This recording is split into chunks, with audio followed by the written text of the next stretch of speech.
Good morning, good morning, good morning, everyone. Welcome to another episode of Spilling Tea. I'm your host, Tiffany Daniels.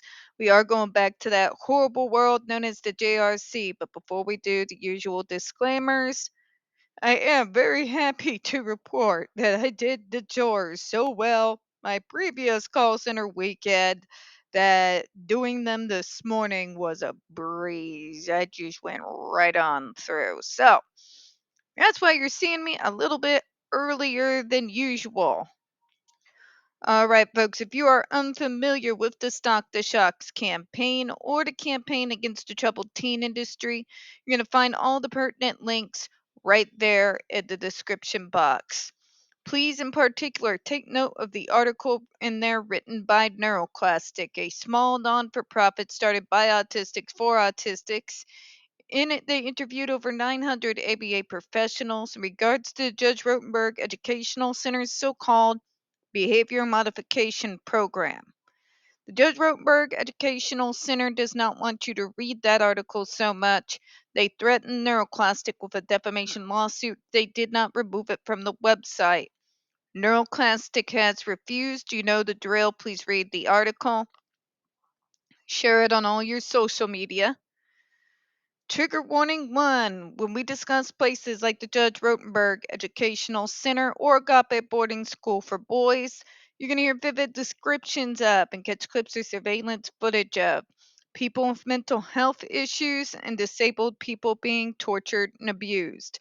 If you do got young children present, please make sure to go ahead and utilize those headphones.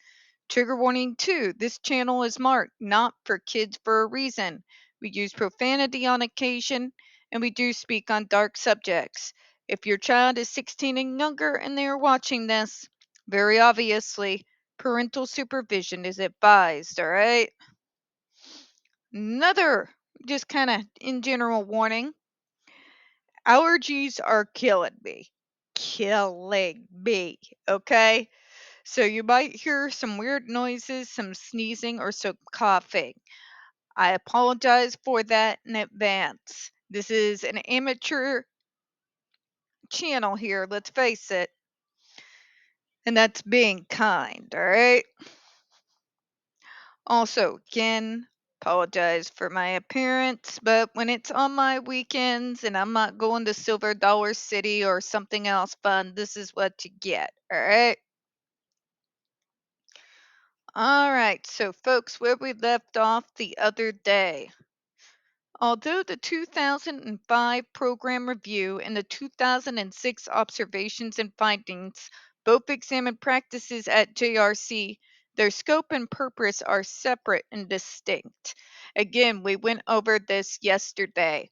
When we get a committee together and have determined, after going over the caseload and all the reports, that there is cause for concern.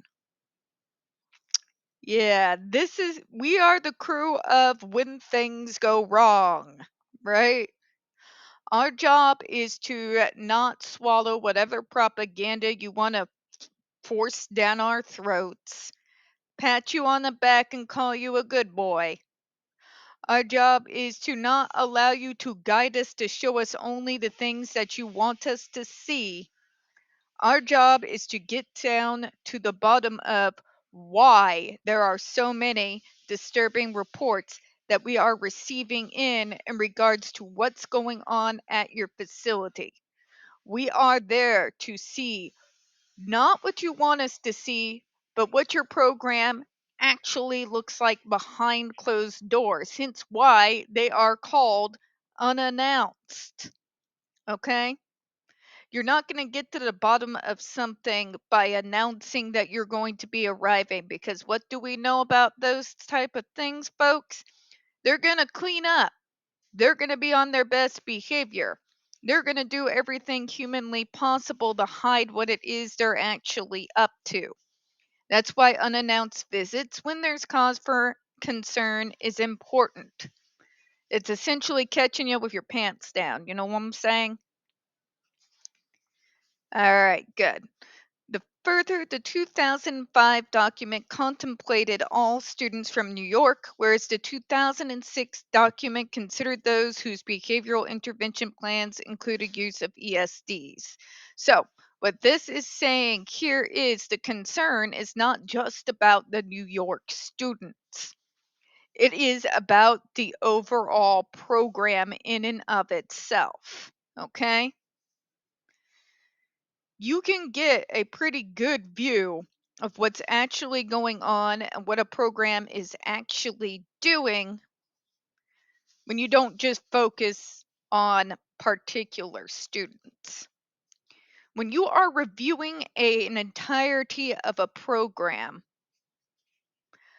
when things go wrong, it doesn't benefit you to target out specifically particular kids, okay? Because that's not going to give you an overall view of how a program uses its so-called treatment plans and education plans, right? What was up for debate and what was being investigated was the program itself, okay? Basically, how they conduct themselves at the JRC, that was what was up front and center. All right. We don't want your propaganda. We don't want your guided tour. We want to know what's really going on. Hence why those visits are unannounced. Makes sense, right? We don't want to see you what you're like when you're at your very best. We want to see what you're like when no one's watching. Because that is how you get to the truth, my friends. When you can see what's actually going on, when the JRC doesn't realize someone's watching.